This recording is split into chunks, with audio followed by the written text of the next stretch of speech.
आपने इंटरव्यू सुना होगा, देखा भी होगा, बड़े चर्चे हैं अली अमीन गंडापुर साहब के इंटरव्यू के। देखा होगा, सुन भी लिया होगा आपने सारा। तो आप उससे इत्तेफाक करते हैं सारी बातों से?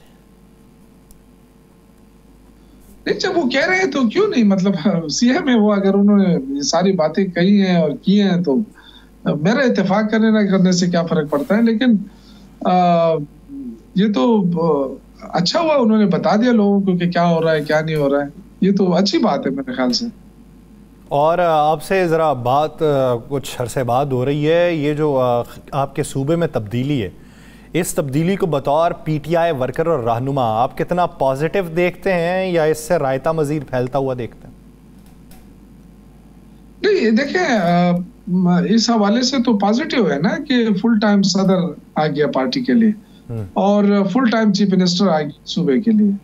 ये तो एक अच्छी बात है। और ये हम शुरू से हमारी पार्टी की जो पॉलिसी थी वो थी इसी तरह के, जब आपके पास सरकारी ओहदा आ गया तो आप पार्टी ओहदा छोड़ देंगे। ये तो हमारी शुरू से पॉलिसी थी। लेकिन इस दफा चूंकि मुश्किल सूरत हाल थी, अली अमीन गंडापुर भी एक मुश्किल सूरत हाल से होकर आए थे और शायद उनकी भी यही सोच थी कि शायद लोग इतनी मुश्किलात का सामना ना कर सके, तो उनकी अपनी सोच थी। वो उन्होंने दोनों ओहदे कबूल कर लिए। हालांकि उस वक्त भी मेरे ख्याल से उनको नहीं लेना चाहिए था सूबाई सदारत, क्योंकि एक अलग एक वो शोबा है, अलग उसमें फुल टाइम आपको टाइम देना पड़ता है।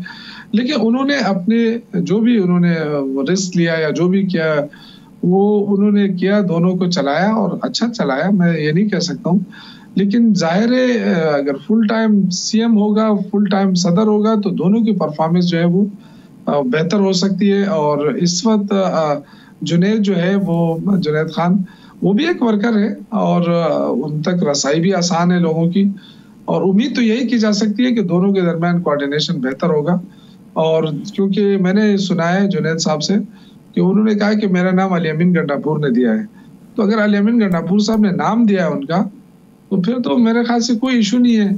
और एक अच्छी वर्किंग रिलेशनशिप जो है वो सूबे के लिए भी फायदेमंद होगी, मुल्क के लिए भी फायदेमंद होगी।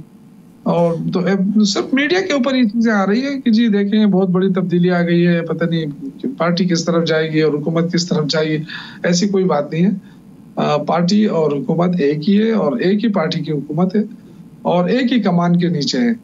अली अमीन गंडापुर साहब को इमरान खान का एतमाद हासिल है, जुनैद खान को भी इमरान खान का एतमाद हासिल है। अब ये दोनों पे जिम्मेदारी बनती है कि वो इमरान खान का एतमाद कैसे पूरा उतरते हैं और आवाम के मसाइल कैसे हल होंगे। क्योंकि सुबह आपको पता है काफी मुश्किल उससे गुजरा है, क्योंकि हमारे साथ जो अफगानिस्तान का बॉर्डर लगा हुआ है वहां से सिग्नल अच्छे नहीं आ रहे और दहशतगर्दी में इजाफा हुआ है। और उस दहशतगर्दी को खत्म करने के लिए फौज के साथ खड़ा होना पड़ेगा, अपने सिक्योरिटी इदारों के साथ खड़ा होना पड़ेगा, उसके बगैर तो आप कुछ भी नहीं कर सकते। तो ये सारी चीजें ऐसे हालात में इमरान खान के खत को अहमियत देनी चाहिए और इदारों को का इस्तेकाम के लिए और सियासी इस्तेकाम लाने के लिए जो उन्होंने तजावीज दिए मेरे ख्याल से उसको बड़े अहमियत देनी चाहिए इस मौके पर, ताकि मुल्क आगे बढ़ सके।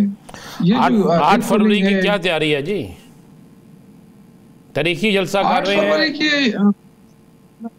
8 फरवरी को ठीक ठाक लोग निकलेंगे, जलसा होगा इंशाल्लाह ताला। उसमें जो नए सदर हैं उनका खिताब भी होगा, वो फिर लाएअमल भी देंगे कि आगे क्या करना है। और अल्लाह अल्लाह खैर सलाम लगे रहेंगे। नहीं तो ये क्या है, ये सिर्फ केपी की हद तक होगा? पंजाब के बारे में बहुत सी बातें आती हैं, तरदीद आ जाती है जलसों के हवाले से, फिर बात ये आती है कि नहीं सरप्राइज होगा। देखिए, अब आपको पता है कि सियासी वर्कर को कोई ये ट्रेनिंग नहीं दी जाती कि जी आप जाके खड़े हो जाएंगे तो आप डंडे खाएंगे, आपको स्टील के डंडे से भी मार खा पड़ेगी तो आप खड़े रहना। ये तरबियत तो किसी सियासी वर्कर के पास नहीं है। लेकिन बदकिस्मती है कि इस वक्त पंजाब जो है वो बिल्कुल वो बन गया है, वहां लग चुका है और किसी सियासी एक्टिविटीज की इजाजत नहीं है। इसके बावजूद लोग सियासत कर रहे हैं। ये बदकिस्मती मैं कहूँगा कि अगर ये अवामी हुकूमत होती तो क्या मजाक है। अगर वो पहले तो कहते हैं कि पीटीआई खत्म शुद, तो ये भी पता चल जाता। आप मीनार पाकिस्तान में ऐसे मौके पर आप अगर इजाजत दे देते जलसे की और कोई कंटेनर खड़े ना करते, आवाम को खुली इजाजत मिलती, तो ये भी आप आवाम को बता देते कि जी पीटीआई तो खत्म है, देखो जलसे ही नहीं कर सकी। तो ये तो एक अच्छी वो थी, हुकूमत के पास अच्छा मौका है, लेकिन इसमें भी ये भाग रहे हैं, तो अब इसका क्या हल निकल सकता है। सियासी एक्टिविटी खत्म हो जाती है और सियासी इस्तेकाम खत्म होता है, तो फिर हुकूमत कहाँ खड़ी होगी, फिर कैसे हुकूमत चलेगी।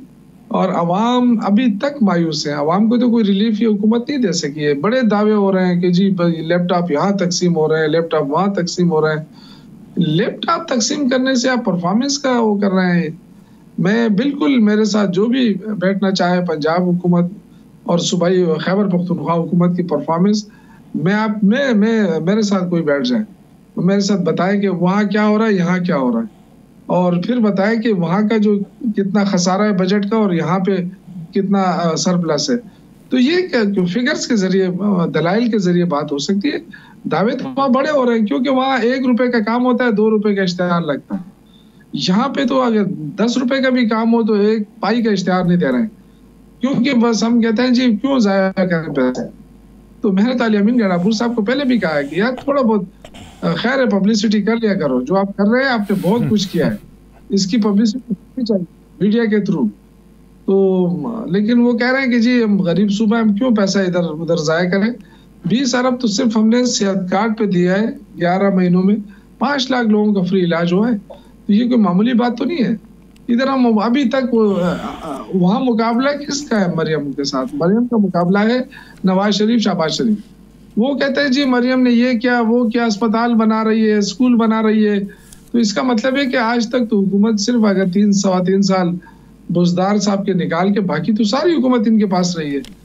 तो अगर नवाज शरीफ और शहबाज शरीफ ने स्कूल नहीं बनाया तो हमारा मुकाबला उसके साथ क्यों किया जाए?